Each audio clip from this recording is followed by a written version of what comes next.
Hey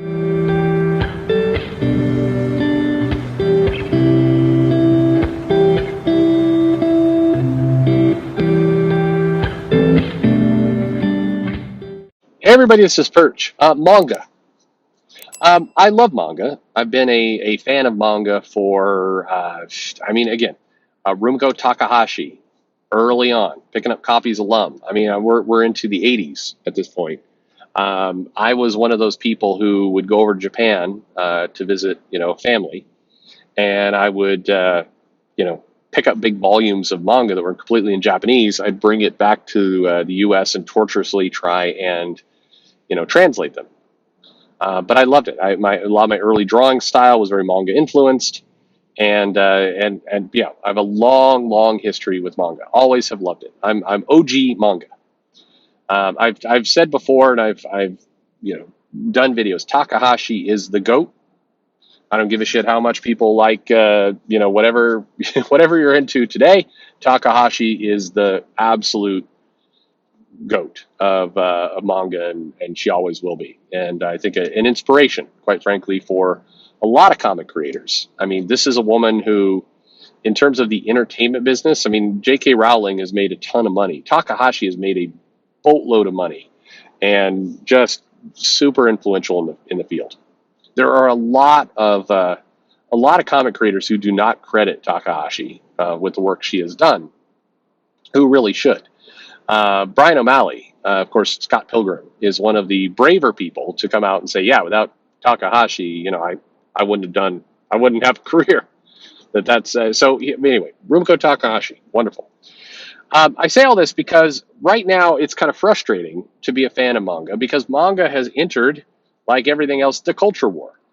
And now, if I go online, if I go on social media or I go on Twitter and I say how much I like manga or I'm a fan of manga, people automatically start assuming a couple things: that you are a hateful weeb who can't stand U.S. comics, that you're somehow what is this?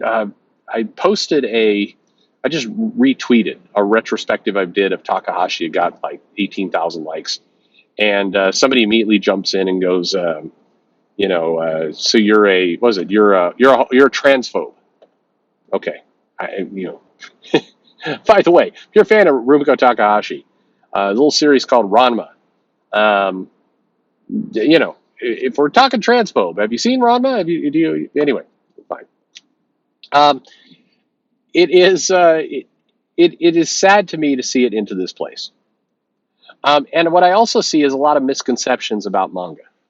So whenever somebody posts manga is kicking Western comics ass, um, it's kind of a silly statement. I see people make it all the time. It's not entirely factual, but I also question what is the point of it. What are you trying to? What is the point of saying that? Is the point you want U.S. comics to feel embarrassed in some fashion? Is that what it is? Because here's the way I take it: being a fan of manga, when somebody says even manga is kicking Western comics ass, you've kind of insulted manga, in my mind. I know many of you probably don't see it that way, but if you've read it for a long time, it feels like somebody is saying, hey, Western comics, you're doing so shitty that this manga thing is beating you. Ha ha ha. If you're a fan of manga, you're like, hey, screw off. For me, some of my favorite comics and things to read were manga since forever. So, I've this isn't a new development for me. So I don't like that statement. Again, people are saying it for other reasons than what I just said, but that's always what kind of sticks in my mind, and I always get slightly irritated by it because it feels like you're dissing manga. Again, I know that's not why people are saying it. But also it's not entirely true. And so let me explain something about the manga business that you are not hearing when you see these videos and you see people, these giant, let me explain the manga. I can't even do the voice right, but some of these, I don't know, best way, mouth breather. That's unfair. That's unfair. I shouldn't say it that way. But there's a lot of manga that gets produced, a lot. In Japan, there are, I don't know, I've seen numbers, but a few years ago, there was a stat out there that over 1,000 That's 1,000 new manga series debuted within the course of one calendar year. A lot of people do manga. Of all that manga, very little of it is successful. Most of it kind of vanishes, much like if you go to Webtoon or Tapas, you will see lots of different comic strips out there. Many of them go nowhere. Many of them just kind of, they come out, they appear, and then they vanish. That's fine. That's pretty normal. Um, the hits, the true manga hits, the ones that make money and actually can become a career or a lifestyle, whatever it happens to be for the creator, you're talking probably less than 5% of what's produced gets into that state. Now, in the US, if you live here, of the, let's say, thousands of manga that's being produced, you're seeing maybe 10% of that. Very little. Generally, you're seeing series that are successful, or at least modestly successful, in Japan, because they don't bother translating and reprinting all of manga over here. They just take the stuff that's fairly successful. As a result, the US rate of successful manga is higher than the Japan rate of successful manga. If you think about it, if there's 5% of manga being produced in Japan becomes a hit, and 10% of manga that is being produced makes its way to the US, then somewhere along the lines of, 25 to 30% of the manga hits in the US. And even that's probably high.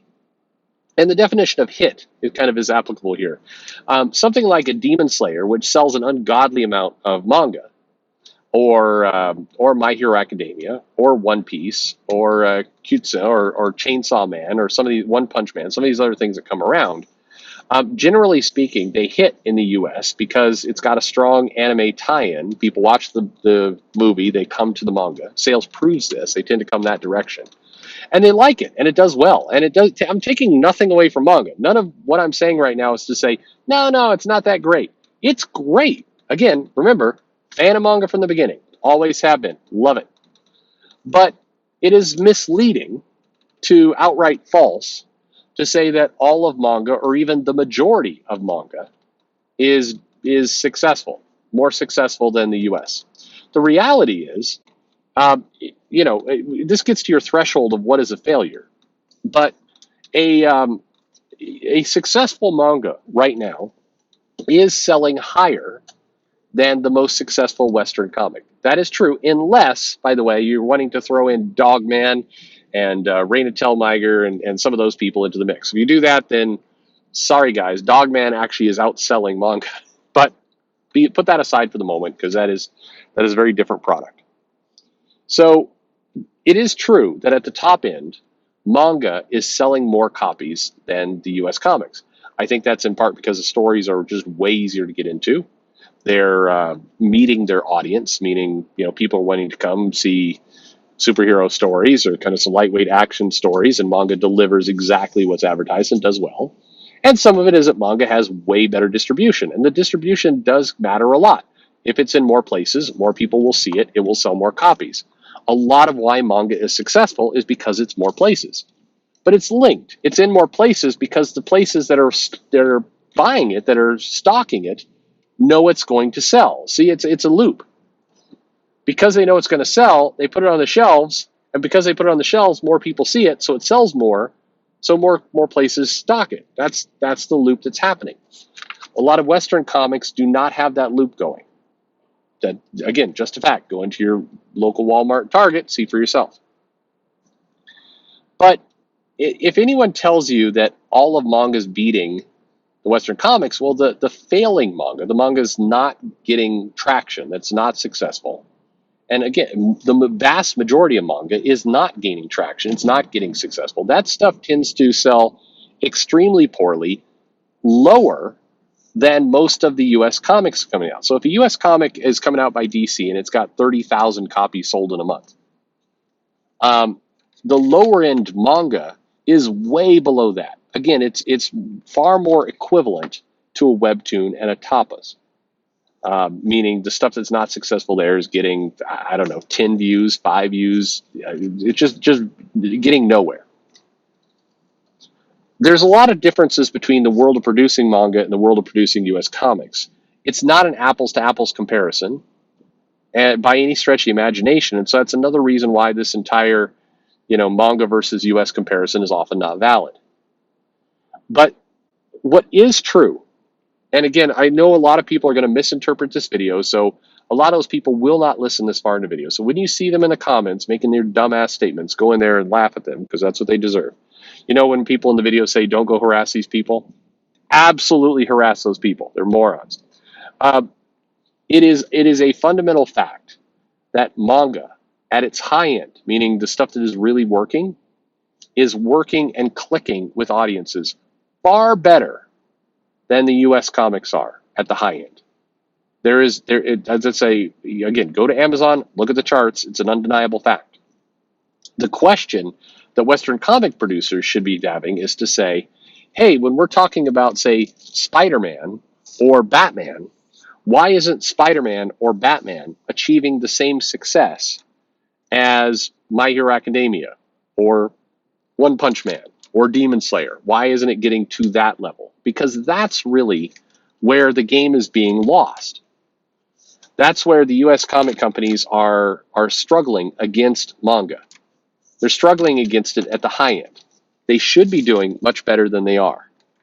But to date, when manga is truly successful, it breaks through additional barriers. It winds up doing a lot better than US comics. When manga is not successful, I mean, it's the lowest in manga is lower than US comics that are being produced. However, it doesn't really matter. If it's not profitable, like, are you losing money? And again, this is where the differences come in. A company printing a comic is spending a lot more than a independent manga artist producing something out of their basement. That they have a basement out of their bedroom. So again, these things are not equivalent. US comics on the low end are losing more money than manga on the low end because they're costing a lot more to produce. You can also make arguments that the opportunity cost of a world-renowned character like a Wonder Woman or the Flash or something, it should be making more money. All those things are true as well. And my point, I guess, in all this is, it's a complicated topic. It's not simple. It's not as easy as just kind of waving your hand and going, manga's beating the US, or, oh, it's not true, the US is doing there's a lot of nuance here. So before wandering into this argument, you should kind of understand the differences. To reiterate, the one part where I think there's an undeniable fact here is the high-end, top-selling, most popular manga is doing a far better job of penetrating the market and making a lot more money than the top high-end Western US comics. And for that, you can do an apples to apples comparison. You can go to BookScan and other places and kind of see the numbers themselves. That's where manga absolutely has an advantage and is making a lot of headway. And so, if you want to make that point, that's the right point to make. If you're arguing around who's doing worse at the low end of both, frankly, I think you're wasting your time. There's no point to it. And again, because somebody's going to come in here and say, no, the reason why manga is successful is because it's not woke. I mean, sure, whatever. I love Rumiko Takahashi, who played around with, Ranma 1/2 getting water dumped on him and turning into a girl. And, I love One Piece, which in addition to the female characters on the ship eating the titty fruit and just getting absurd body proportions, also introduced the whole Nukama Island bit with cross-dressers and trans people and everything else. So, look, it's all in there. I understand. I got some news for you with some of the people who are looking at later chapters of One Punch Man, but you'll find out for yourselves. Anyway, to me, manga is as a product that is easy to just pick up and learn and see what's going on and get some good excitement out of. I think it just does a better job of meeting that market than Western comics right now. I absolutely think it does. If you take a copy of, take a copy of the X-Men, take a copy of My Hero Academia, and just read one chapter of each, read one chapter of both, The X-Men is so convoluted, like you don't have any idea what the hell's going on. You got people partying on Sex Island with plant gates and other things, and it's just like, as a new reader coming in, you wouldn't know what the hell to do with that. You pick up My Hero Academia, it's like, here's a hero fighting a villain and having to dig deep to find the power within. It's easier, and I do think that's baffling considering we have to import something from Japan and translate it, where it's dense with Japanese culture and other kind of very local things. And somehow that's more accessible to a U.S. audience than U.S. comics. I mean, yeah, that's weird. But anyway, that's my point of view on it. So, again, as somebody who has some bona fides of reading a ton of manga forever, if you want to throw down, I'll bet I own more manga than you do. I just, trust me, bro. I'll bet I do. But it doesn't matter how much. It really doesn't matter. I think these things you can very easily see for yourself. This is one of those arguments where, as it turns out, there's just some common sense that will tell you everything you need to know. But thanks for listening.